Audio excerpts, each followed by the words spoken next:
Are you actually making money on your live shows, or are you just giving it all back to the platform and fees? Most whatnot sellers are flying blind, and that's a dangerous way to run a business. In my 15 years of live selling, I've driven over 55 million in revenue and built a number one category brand at QVC. I know exactly what it takes to scale. I also know that revenue is a vanity metric if you don't understand your margins. Today, I'm giving you the exact tools I used to build those brands specifically engineered to bring radical transparency to your whatnot fees.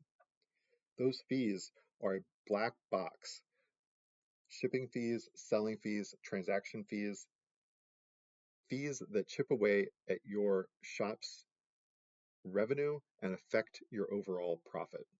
So let's dive in to these examples of how to use the path to profit calculator to understand your shop's profitability. In this example, we're a skincare company. We have 4 products. We have a daily face cleanser, an SPF 40 sunscreen, a face serum, and a daily moisturizer. We've worked with our supplier to bring in quantity for our next few weeks of whatnot auctions. We're going to bring in 2,000 units of the daily face cleanser. We're going to bring in 500 units of the SPF 40 sunscreen. We're going to bring in 1,000 units of the serum, and we're going to bring in 4,000 units of our moisturizer. We've also negotiated unit buy-in cost with our supplier of what they're going to charge us per unit of each of these items. They're going to charge us $4.50 for the face cleanser, $7.50 for the sunscreen, $6.50 for the serum, and $6 for the moisturizer. Now we've also taken a look at what the packaging costs are for each of these items so that we are counting for that here so that there's no hidden cost. Our mailer is going to be branded. We're going to have a color logo. It's going to look nice. It's going to really represent the brand well. It's going to cost us $1.20 in added value for each of these products. We have an eco-friendly honeycomb paper packaging. It's going to add 25 cents to the cost, and our thermal shipping label adds 4 cents.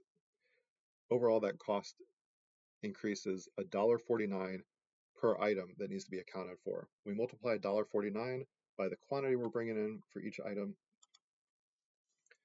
and that's going to be 2,980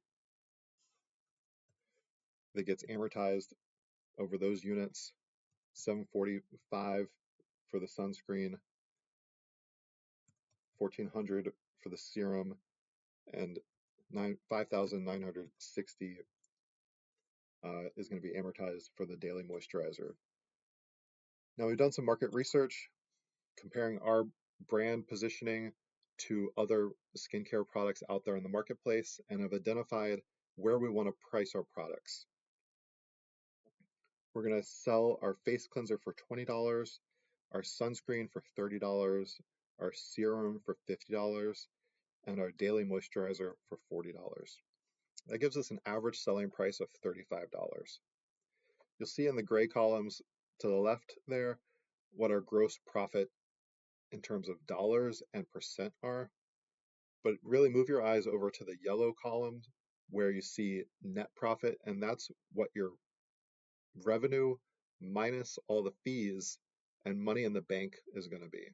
So our net profit, once we sell all these units that we're bringing in, we're going to have a net profit of $145,000 with a net profit as a percent of 66%. And that sounds pretty good, but I know that the skincare business operates closer to a 70% margin rate. So I need to adjust my asking prices to increase my net profit.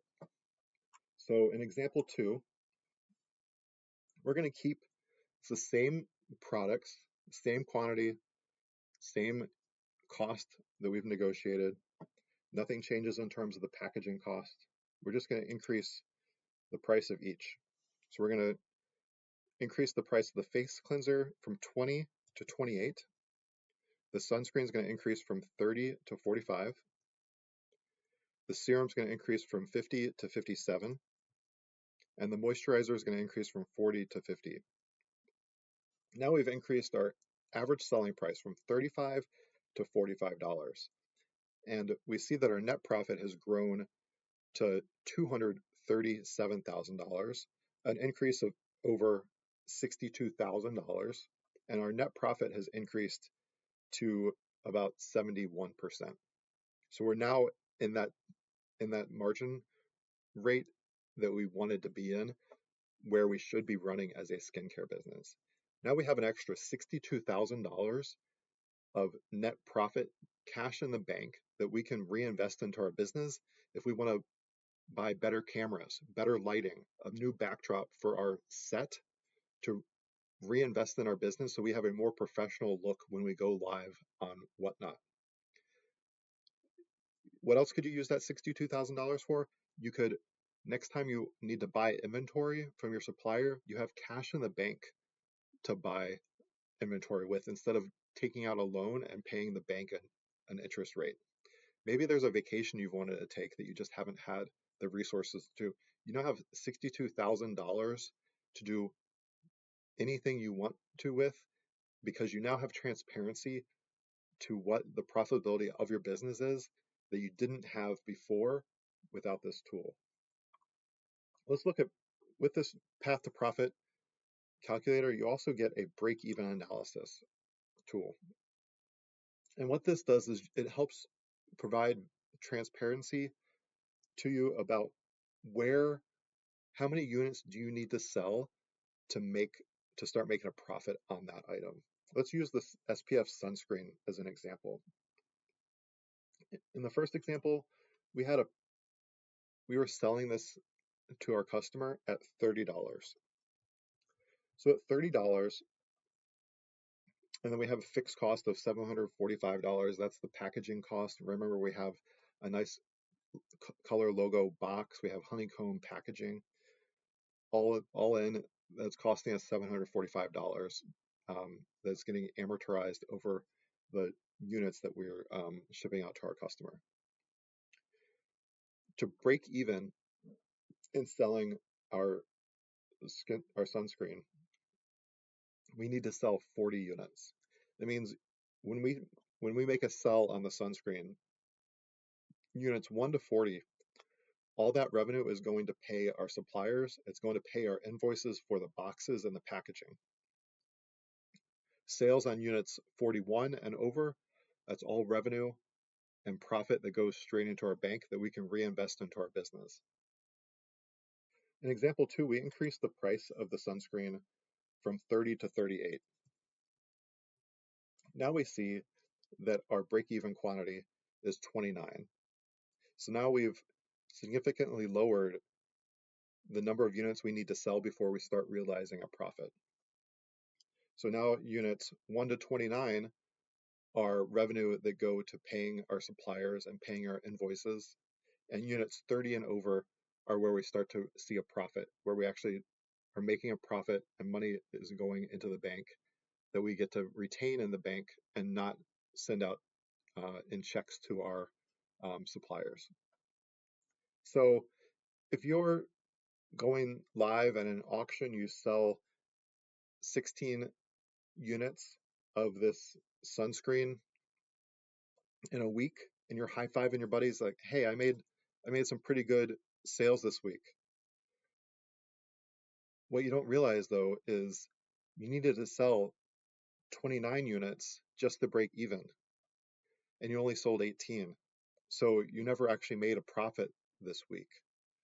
But having visibility to this, now maybe you can adjust your asking price. You can adjust your fixed cost. Maybe you don't need that branded color logo box to ship your product out to your customer. Maybe you decide to just go with a plain brown box. Maybe you, instead of having the eco-friendly honeycomb packaging, you go with something a bit cheaper to where you can bring your overall fixed cost down so you can bring your break-even quantity lower and in line with the number of units you're actually selling, so you can get to profit faster when you're selling on your Whatnot. So What does this all say? It means that the difference between a hobby and a business is knowing your numbers. If you're ready to stop guessing and start engineering your growth, click the link in the description or head to my Stand store and grab the Path to Profit calculator. Let's get to work.